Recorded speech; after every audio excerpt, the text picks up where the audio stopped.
प्रश्न ये है कि आदमी का उद्धार कैसा होता है, या how are we born again, हम लोग नया जन्म कैसे ले सकते हैं। तो इस बात को अभी समझने का कोशिश करेंगे। तो तीत 3 और 5 जरा देखो, टाइटस चैप्टर 3 वर्स 5, तीत 3 और 5 में।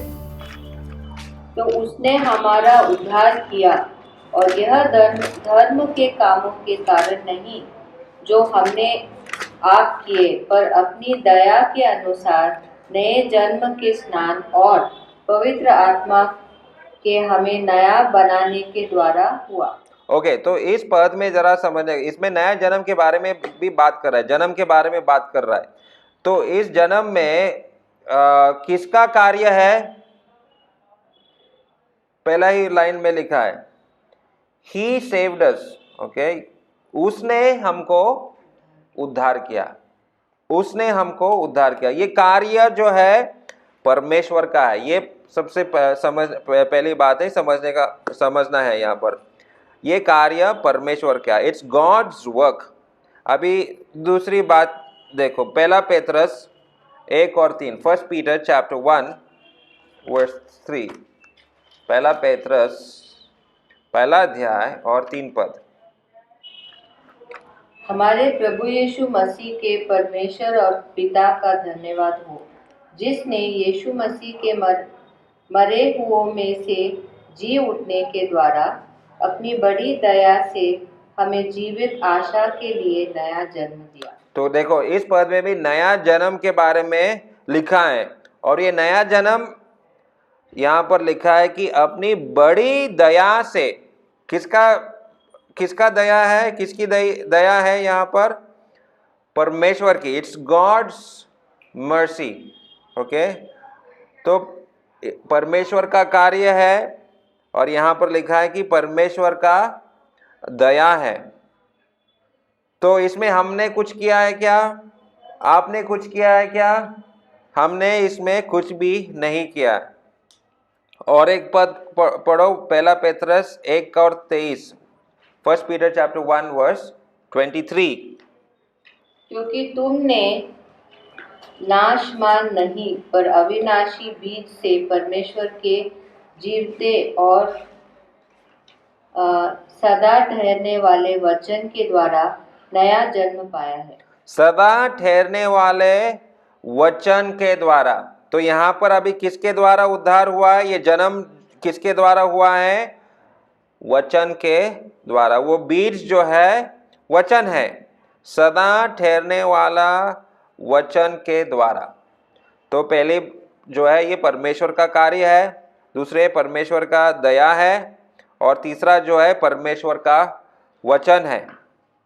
और एक बात को हम लोग देखेंगे, याकूब इसका पहला अध्याय और 18 पद, जेम्स चैप्टर 1 वर्स 18,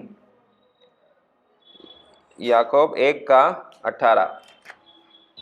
उसने अपनी ही इच्छा से हमें सत्य के वचन के द्वारा उत्पन्न किया, ताकि हम उसकी सृष्टि की हुई वस्तुओं में से एक प्रकार के प्रथम फल हैं।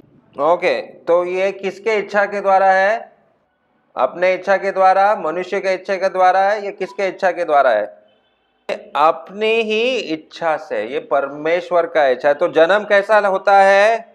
सबसे पहले परमेश्वर का कार्य से, परमेश्वर का दया से, परमेश्वर का वचन से, और परमेश्वर का इच्छा से। तो इसमें हमारा कुछ काम है क्या? मनुष्य का कुछ काम है क्या? बिल्कुल नहीं है। तो ये बात को अगर हम समझेंगे, तो एक बच्चे का जन्म जब होता है, तो बच्चे का जन्म में वो बच्चे का कुछ कार्य होता है क्या? वो बच्चे अपने ही इच्छा से माँ के गोद से निकलता है क्या? नहीं। बच्चे का जन्म जो होता है उसमें उसका कुछ भी काम नहीं है। तो हमारे जन्म के लिए, मतलब आत्मिक रीति से भी अगर हमको जन्म लेना है, तो उसमें हम कुछ भी नहीं कर सकता है। We can do nothing in our birth. अगर कुछ कर सकता है वो सिर्फ विश्वास है। हम केवल विश्वास कर सकता है। परमेश्वर ने सब कुछ किया। परमेश्वर का इच्छा है, परमेश्वर का वचन है, परमेश्वर का दया है और परमेश्वर का कार्य है। ठीक है, तो अभी एक बचा हुआ व्यक्ति या एक नया जन्म लिया हुआ व्यक्ति का कोई चिन्ह है क्या? तो थोड़ा सा 3 चीज़ों को हम लोग देखेंगे, क्योंकि आगे अभी निकोदेमस के बारे में हमने देखा कि प्रभु यीशु मसीह ने उसको कहा कि तुमको नया जन्म लेना होगा।